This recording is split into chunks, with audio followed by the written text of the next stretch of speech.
Je m'appelle Julien Gorjard, je suis artiste peintre, vidéaste aussi un peu. À la base, moi, je viens plutôt de la vidéo. Et à 25 ans, j'étais en banlieue parisienne, j'ai voulu changer de vie et c'est là que j'ai fait les Beaux-Arts. Et en arrivant aux Beaux-Arts, j'ai découvert la peinture et c'est là où j'ai senti que j'avais quelque chose à raconter avec ce médium.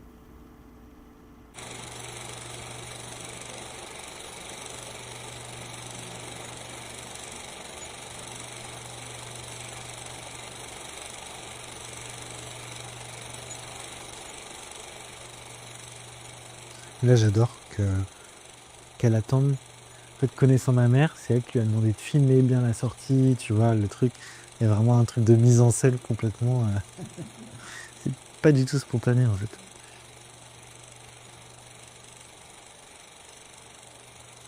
J'ai mené en parallèle toujours ce travail de peinture de mise en scène à côté avec deux amis artistes, Virginie Barret et Romain Maubuchon. On a créé une série. Je me suis mis à retravailler en vidéo. Une fois que la première saison qu'on a faite est sortie, j'ai fait une pause dans la peinture pour essayer de partir dans une version pour la télé de la série. Et du coup, pendant presque 3 ans, j'ai pas peint. Et je me suis vraiment remis dans l'écriture narrative. Et ce projet n'a pas abouti finalement. En fait, c'est ce parcours d'avoir arrêté la peinture pendant un temps, d'avoir questionné mon rapport à la narration, à mon écriture et à l'histoire personnelle, que je me suis mis à repenser mon travail. Dans mon travail de peinture, j'étais beaucoup dans la reproduction d'intuitions, d'images intuitives qui me parlaient, mais sans comprendre d'où ça venait. Et là, je sais que depuis, j'essaye vraiment de le mettre plus en place et de l'écrire. Je trouve que les éléments sont plus concrets, en fait, d'être obligé de sortir de l'intuition pour aller vraiment questionner ce que j'ai besoin de raconter, d'où ça vient, quoi.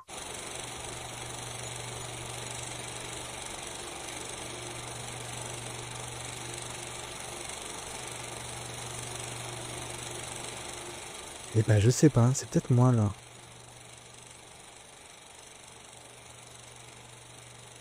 Ouais, donc c'est bien moi, parce que là, c'est moi. Et ce qui est assez drôle, j'ai remarqué ça, c'est que la clinique où je suis né, elle s'appelle Saint-Michel et Sainte-Anne, et ma mère s'appelle Anne, et mon père Michel. Et c'est vraiment notre style. On sent que c'est vraiment une autre époque là. C'est fou. Ça m'a amené à ce travail un peu introspectif de questionner aussi l'histoire familiale. Pourquoi j'ai besoin de parler de ça? Pourquoi j'ai besoin de parler toujours d'une sorte de présence fantôme, de vide, de d'absence? Il y a aussi mon frère en fait qui a sorti un film qui du coup a retracé le fait que j'avais un frère adoptif et que quand mes parents se sont séparés, elle a décidé d'arrêter son travail. C'était un enfant de la DAS et du coup David est sorti de notre vie et je l'ai plus jamais revu. Alors qu'on avait passé nos 8 premières années ensemble. Et ça, j'avais pas vu. C'était un peu un non-sujet, enfin, avec lequel je traitais pas et que c'était un peu étouffé, on va dire, dans le cercle familial. On nous a pas, enfin, c'était pas nommé qu'il fallait pas en parler, mais en tout cas, on a avancé, quoi. On a avancé. Et Fab, quand il a fait son film, ça a un peu remis le sujet au tapis. Et je crois que moi, j'ai eu besoin de me raconter un peu ma version à moi, quoi. Ça, je pense que ça devait être dans leur appart à Rouen. Ouais. En tout cas, ils n'avaient pas encore la maison dans laquelle il y a eu David et Catherine qui sont arrivés.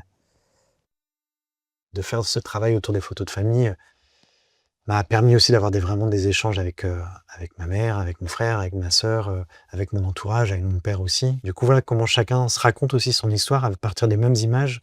On peut avoir des interprétations différentes.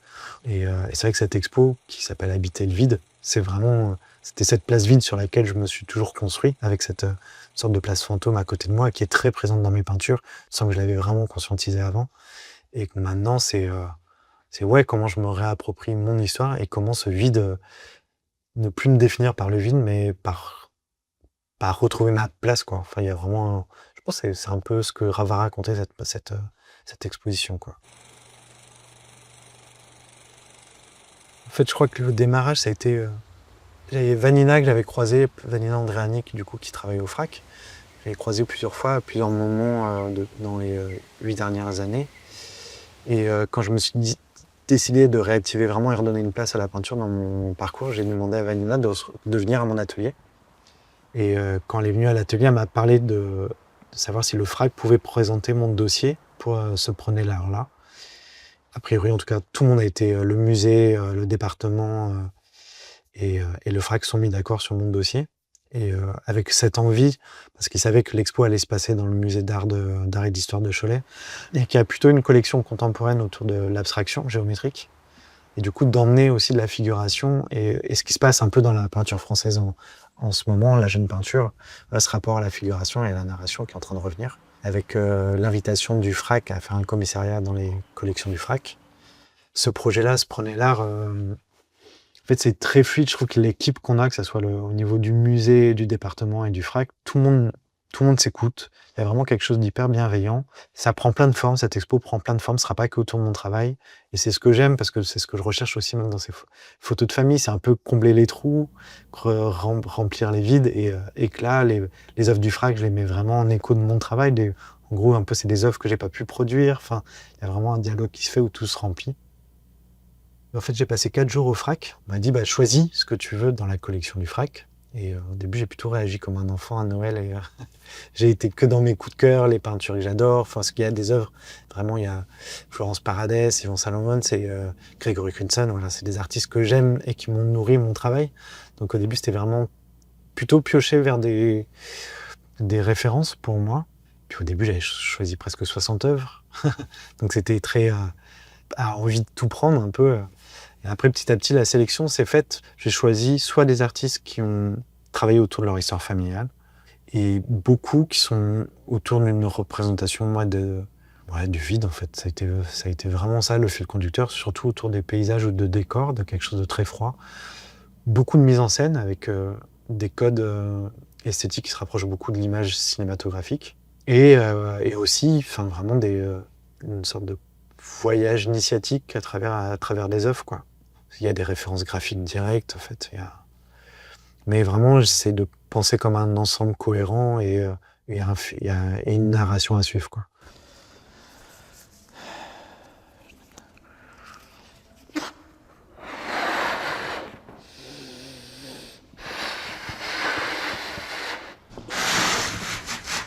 Clémence, il y a quoi comme couleur déjà? Il y a vert.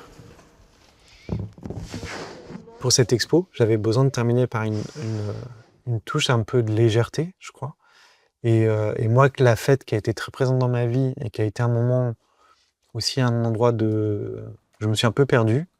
J'avais envie de le revivre d'une autre manière et d'une façon un peu plus saine, et juste de ce que ça peut être, juste d'un lâcher-prise nécessaire à des moments, et ouais, remettre la fête dans ce travail qui peut être un peu lourd d'introspection. Et donc là, on a rejoué avec Clémence dans ce FRAC, parce que quand j'ai passé ces 4 jours dans la sélection, je cherchais en fait un lieu de fête, et je me disais que ça peut être chouette dans ce principe de la résidence qu'est Prenez l'Art, d'utiliser un des endroits avec lesquels je travaille pour cette résidence comme point de décor, et de jouer sur ce côté mise en scène, parce que voilà, c'est pas un espace de fête que moi je transforme en rejouant des codes. En fait, il suffit d'avoir 3 chaises empilées, un ballon gonflé et un panneau sortie de secours, et voilà.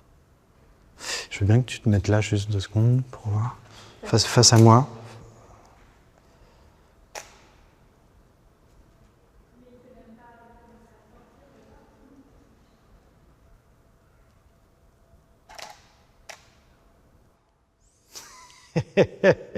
Cette tête de fin de soirée que t'as fait. Nickel. Maintenant, tout est posé. J'ai plus qu'à me concentrer, et c'est ce que j'ai demandé là pendant un mois et demi.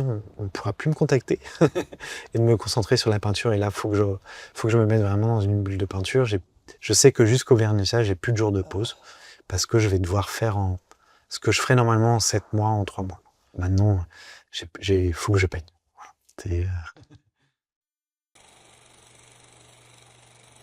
C'était un couple d'instits qui montait ces spectacles-là, qui était un site, et il montait aussi les spectacles avec les spectacles de fin d'année, mais dans lequel, tu vois, c'était hyper investi, les décors, c'était les gens du village, alors que c'était un petit village, je sais pas, 600 habitants, qui faisaient tous les décors, les costumes aussi, et je sais que je me souviens de ça, mais que c'était des moments très forts dans la famille de se préparer pour ça, de répéter. Même ma mère, elle est dans un des spectacles, parce qu'elle a fait du théâtre aussi dans le coin.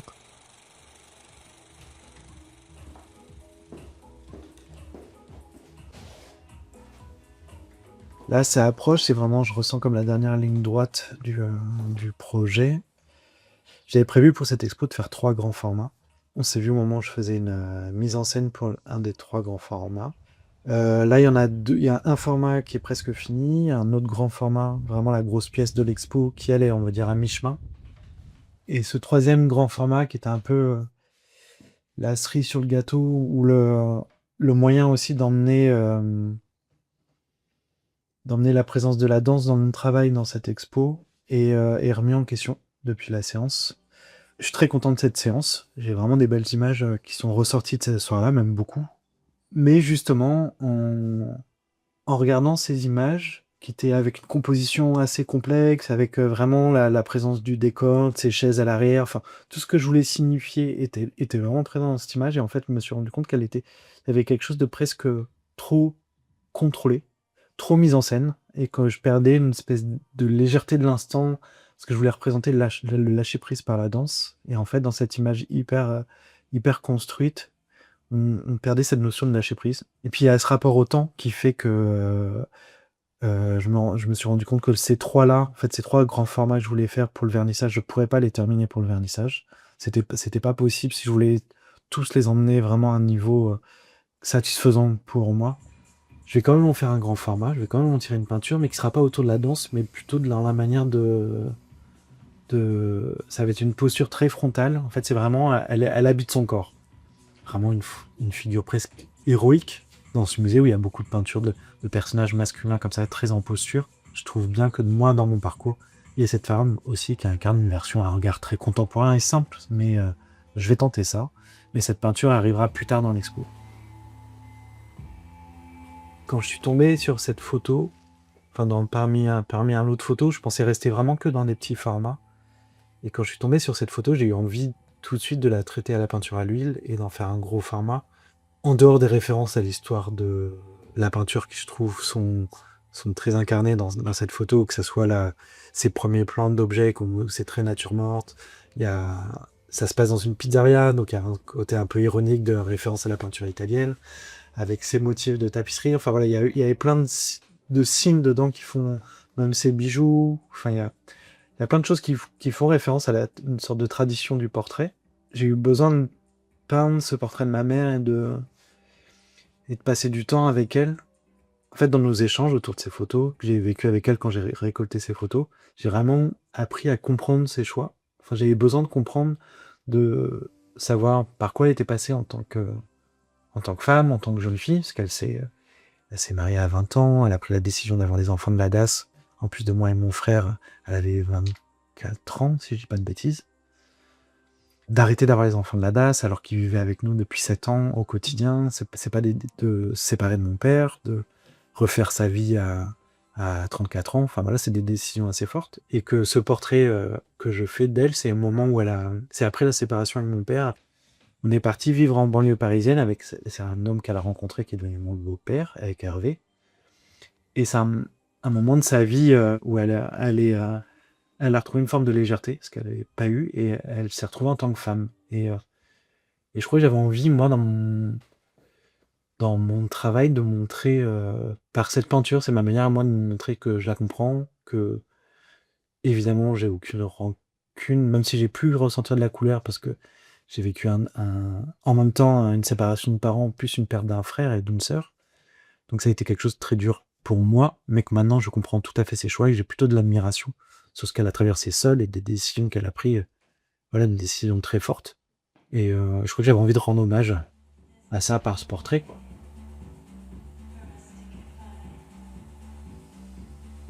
En fait, j'ai fait monter les 2 peintures en même temps, entre fin novembre et début décembre.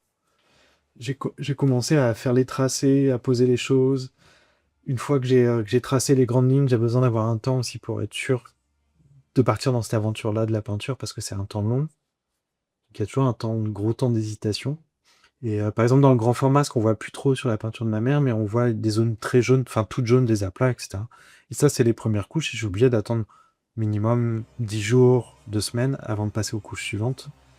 Et du coup, j'ai fait comme ça les premiers jus, qui sont des jus colorés qui vont servir en vibration dans mes couleurs après. Là, ce que vous avez filmé, par exemple, aujourd'hui, c'est après un premier où j'ai posé les formes comme ça de manière un peu grossièrement. Je viens les affiner. Donc là, par exemple, je suis revenu sur une zone que j'ai fait en étant un peu fatigué, un peu bâclé, j'en avais marre. Alors que là, je sens que que ma main a compris le motif. Du coup, je suis revenu dessus pour retrouver la même énergie que ce que j'ai à la fin de la peinture, à la fin du motif, quoi. Voilà, mais en tout cas, pour elle, ouais, tout février, j'étais quasi que sur elle, quoi. Non, j'étais aussi sur la grande. Non, j'ai alterne vraiment. En tout cas, ça fait 3 mois que je suis sur les œufs.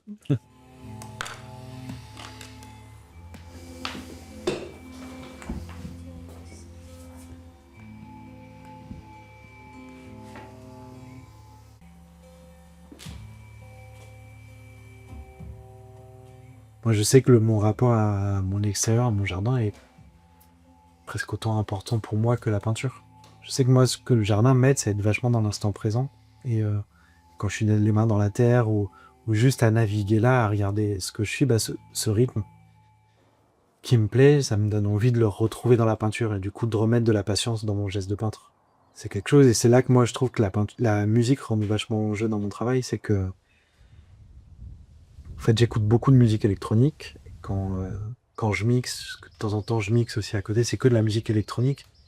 Et pour moi ça va avec le jardin. Le jardin, ça fait que 4-5 ans que ça arrive vraiment dans mon quotidien. Et avant, la musique avait presque encore plus de place dans ce truc d'arriver dans une forme de transe et de méditation, d'être tout le temps dans des rythmes répétitifs qui font que moi je suis dans un espèce d'état de flow. Ce que j'essaye de faire, c'est que ma peinture, j'ai envie, surtout quand je fais des grands formats, qu'on ressorte tout le temps la même énergie et que la musique électronique m'aide à garder la même énergie. Et ouais, je crois que j'ai besoin d'avoir ces teintes musicales et que c'est vraiment... quand je commence une peinture, je vais choisir un certain nombre, soit un certain nombre de morceaux et qui vont faire que ça va teinter un moment de vie aussi. Je pense qu'on a tout ça aussi de telle période de vie, j'ai écouté telle musique, et moi je sais que c'est une peinture et accompagnée par des morceaux de musique et, euh, et qui vont revenir. Et il y a quand même quelques sets d'artistes que j'écoute qui, eux, sont vraiment ces morceaux quand j'ai plus d'endurance, j'ai plus de trucs, je vais mettre ces sets là et je sais qu'ils me tiennent.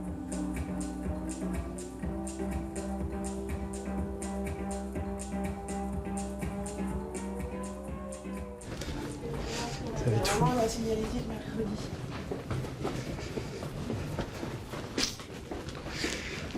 Ah ouais. Trop bien. Ils ont même refait la plainte et tout. Si. Et la couleur, elle est trop bien.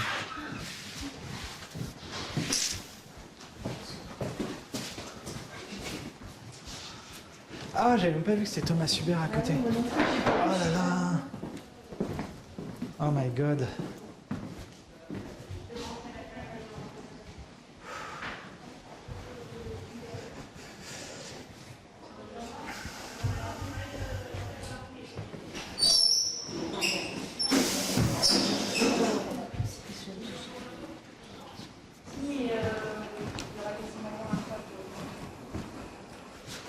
Sur les doigts, ouais.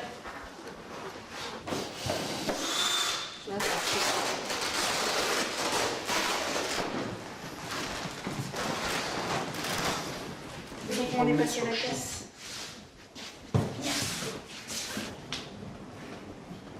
Oh là là. C'est hyper beau. Trop trop beau. Ouais.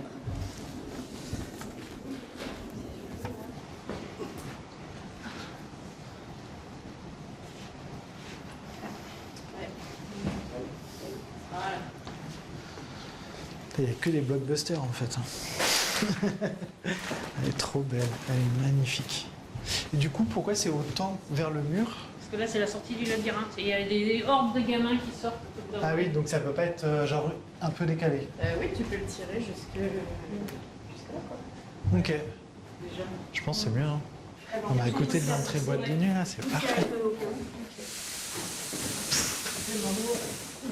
Les projections deviennent vite concrets. Enfin, tu vois qu'il y a un truc.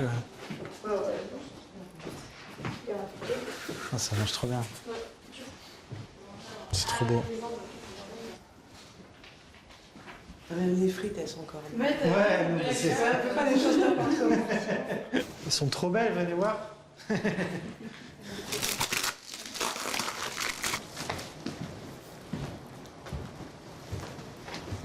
Waouh, elle est trop belle. En fait, cette expo, j'ai un peu mis tout ce qui m'habite en ce moment. J'ai essayé de tout mettre dedans.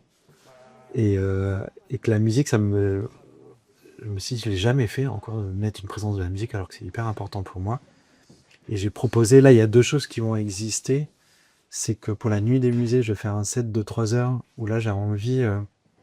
ça va pas être comme une bande originale, mais c'est plutôt reproduire l'ambiance de l'atelier sur 3 heures, en espérant faire danser les gens, parce que moi, il y a vraiment aussi un moment où je commence pas à danser, je me réveille aussi. Et les gens auront la possibilité d'écouter. Là, je vais faire le temps d'une demi-heure, 3/4 d'heure, donc un peu le temps estimé que les gens me mettront pour faire le tour de l'expo. Je vais réaliser là, pour le coup, vraiment comme une sorte de bande originale un peu idéale. Moi, les sons que j'aimerais que les gens écoutent en voyant mes peintures. Mon rêve, ce serait que les gens dansent en regardant les peintures. Ça serait top.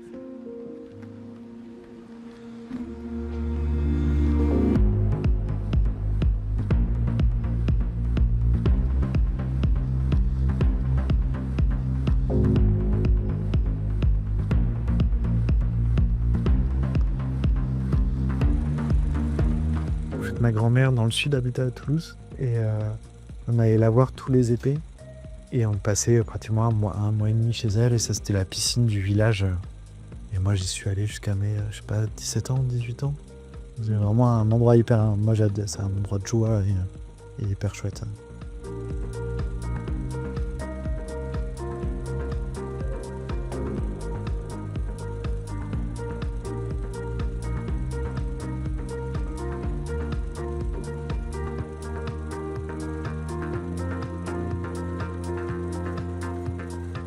Là, je pense à Carcassonne où j'ai une gouache justement où on est tous en train de poser là sur ce chemin là qui est dans l'expo.